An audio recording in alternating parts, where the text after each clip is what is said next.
Hi friends. In this video, you will see a hotel close to the Phuket International Airport.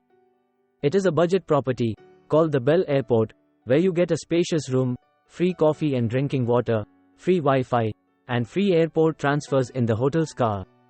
The distance from here to the airport is 2 kilometers, and that is why the free airport transfers matter.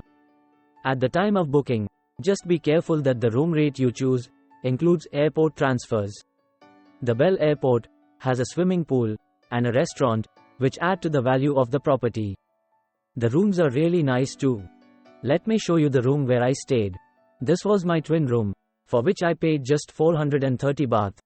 The current price of a room here may be a bit higher, but still, it will not be expensive. It was a huge room, with a balcony. The beds were clean and comfortable. There was a TV in the front. Among other amenities, were a mini fridge, and a digital locker.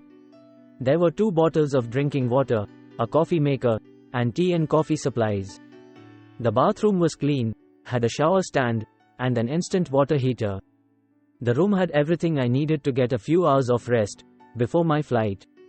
For the price I paid, this was a great deal. I have shared the essential details, but for any other information or clarification, please write a comment below. I will be happy to respond. Consider giving a thumbs up if you like the video, and subscribe for more such videos in the future. Many thanks for watching.